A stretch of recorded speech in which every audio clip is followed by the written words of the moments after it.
Naimagang sa pagkakaroon kabsat. Good morning. Kaya dagiti tunggal may isa nga mang subscribe no iti records tayo. Dagiti kakabsat nga dahil bala si tao.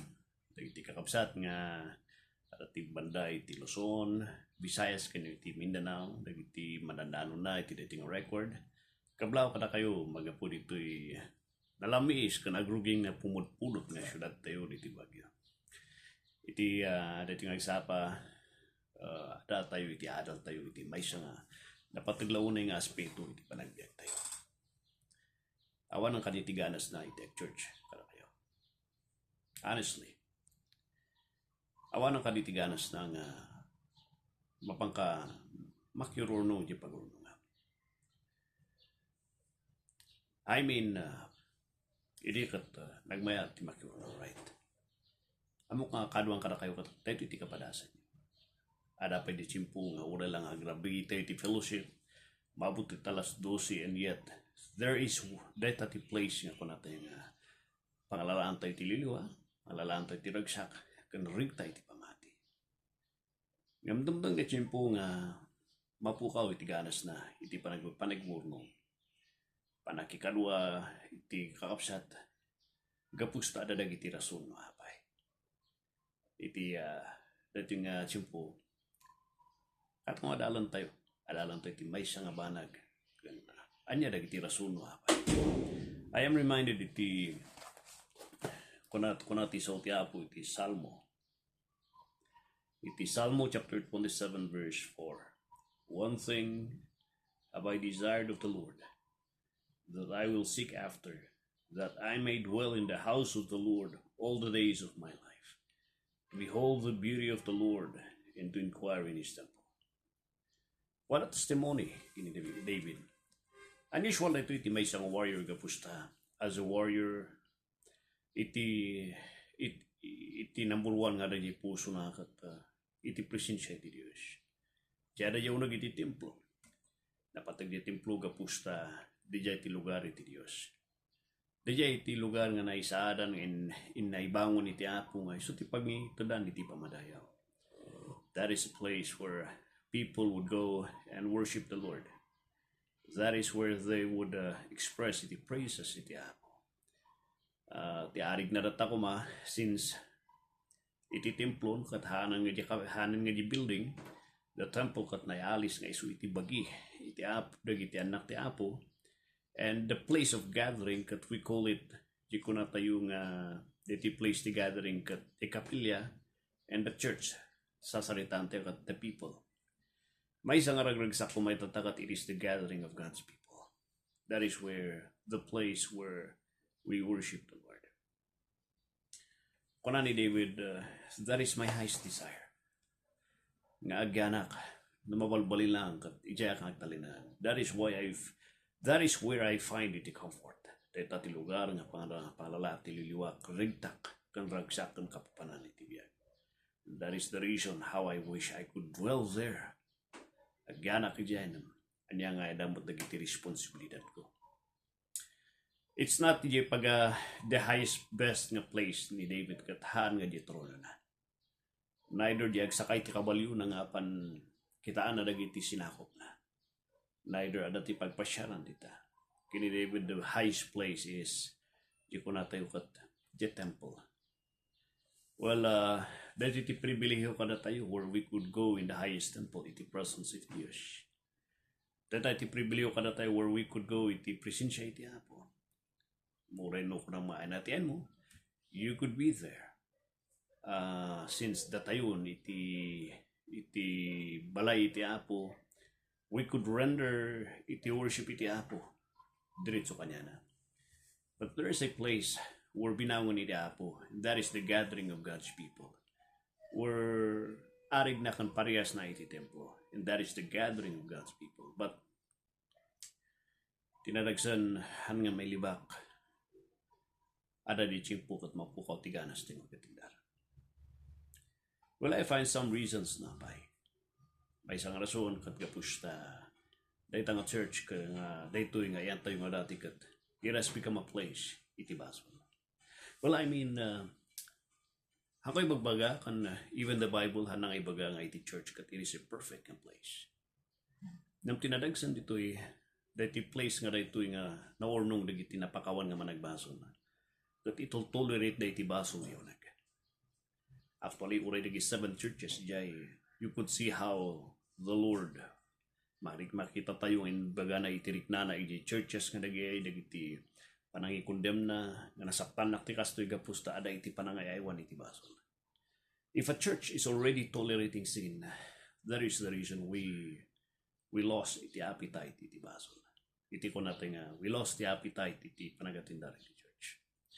When leaders are being kunata kay sudat ti mga ayaywan kan mang tartarakan iti baso, that is the time nga mapukaw iti ganas iti may isang tao nga gatan iti church.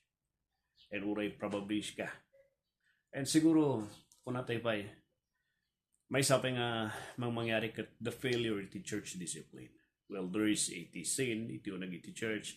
That's why adati ko natin nga church discipline. And yet church discipline nga wagas tap maprotektaran, ma-preserve iti purity iti church, it has been abused and misused. For some, naglaing na lang namang church discipline, public nga may pakita da, sangsangit da, public confession da, and yet there is no public restoration. So, usually, iti mangyari, iti public discipline, iti ko natin nga church discipline, it is just a public shaming of somebody. But when it comes iti no na-restoran, there's no awanan iti panaka publicly nga restoration. Iso ti kurang iti may isang church. No daduma, iti ma-implementaran na lang dito'y katdagiti na baba. Namun iti may isang church member, giver, supporter, even though dati rami din nakakalukwan, no daduma, haan nga makukonfront, haan nga dumaldala ni sunay iti church discipline. That's why mapukpukaw ti ganas di adati favorism. Adati mapilpili nga dumalanan na iti panaka-church discipline. Matartarakan nga baso. May kadwa is, di pa nakapukaw iti ayat iti kapsat. We lose our mapukaw iti ayat tayo nga makiatendar gapus ti panakapukaw iti kinabsatan. Ito nga kakabsat for one time we had iti fellowship or nung mayati sa sangwan ti kakanan ng kapian adati pa nagtitrainador adati pa nagdidinadal behind ti kudan na piman may istorya madadadal da itirigat na dito ano dagiti tao nga mamatmati iti panangdadal without a proper interrogation and a proper forum magpaisudyay. Awan iti wayang makita ti both sides. One-sided iti leader, iti may isang side. Diyay sa side na lang kat kakadwa na. Dagiti buyot na. Dagiti followers na. Or yung nato dagiti fans na. And no dagito yung kathaan nga sidag kanya na. Then, yes, all right. Nga kuna na nga kayat na kote namin ni Suda. Nga dadala ni Suda. Kaso iti mang mangyari. The brotherly love. Panagkikinagat, panagdidinadaan, panagtitrinador. Di kinaplas-plastik iti unag church. Kung naman numayat ti isang but behind di ay, sa baligayang. Or, should we say, di panangus-usar. Kahit taga lang tadati mausar, tadati maala na kanya. Nung nalpasan nga nausar na ka, or probably nalpasan nga naala na tikat na kanya, nakan nga mamo, awanan. No adaman tika sa pula na kasyamanan. And that is the reason why we lose. Mapukaw tayo. Iti ko na tayo nga ganas tayo iti church. So maroon is di ko na tayo nga di minor differences. Di minor differences kat may tagtagay. In the area iti differences iti panangkita iti may isang issue. Nung nagsabali ka kanya na handa ka kayat. Branda ka. Ada lagi minor issues such as the doctrine of election, doctrine of eschatology. And yet, nagsawali ka kanya you are already considered as a cult. And tirigat na jay, uray ti family, may ramraman, nataksyon di jay. On that issue lang, minor hanmat nga major issue. Yet, umanay di jay nga matrato ka, nga may consider ka nga cult. Or false teacher, or false brother, or may isa ka nga mag-infiltrate ti church, ti may isang suro nga kulto. And that is so hard. that is already below the belt. Minor nga issue, ada problema. Anyway, no mamati ka iti post-trib, mid-trib, or pre-trib, anya ay kumadi. That is just a minor one. It will not affect iti salvation mo. Mamati ka iti election by God's sovereignty or election by your own free will, ada kanyang bigay. But if you make that minor issue as a major issue, nga kunam kat kapusta, ada kan iti election by God's sovereignty, you're already considered as a cult, you will be hated, may istorya ka, nga kulto, false teacher, false brother, infiltrator in the church, that is already too much. No wonder these are small issues, small reasons why nga makikita to ito ta. And I think na duma gapus iti kumaysapay kat gapus pa iti tyrannical leadership. Ada dagiti agas asta nga bus. Agas asta nga kunablano sino da iti unity church gapus ta duting donarda nagdakkel tintada. Da duma dagiti kat lalakay nga pastors kanang ipayong feeling da kat isudat takin bagi the church. Feeling da kat they control the church. Agas asta dang kaslamot ng iti church kat nagbaling nga fraternity. And these are killings. These actions kat patpatayin na iti ko na tayo nga ganas tayo nga mapan iti church. And what a careless move, unwise move iti may nga church iti panawan tayo na matinag tayo jay. So I hope and I pray may the Lord Spirit iti church tunggal may ngayon tayo. Nga haantay nga matinag. Haan nga mapuo ti ganas tayo. Muraduman ko na tayo. Hantay mabling ti daduma.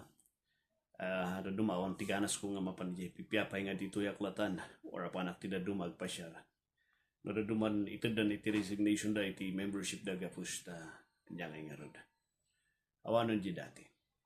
Awanon di dati nga place. Nga kasla nga bilit nga ragragsakan nga pagupungukan. Pagtatayaban iti pamilya nga pati makiurno napukawan ni jay. And if the Lord nadaduman o kasi timang mangyari, may the Lord spare us nga madadal iti trabaho na. Nga mangibabayin tayo tinagin na. May the Lord protect iti churches tayo. Nga hantay nga matinagdag ito yung aramid. Nga magdadal kan mangpukaw iti anak ti Apo. Nga tirigat na jay, mapanda iti cultic churches or false religious groups.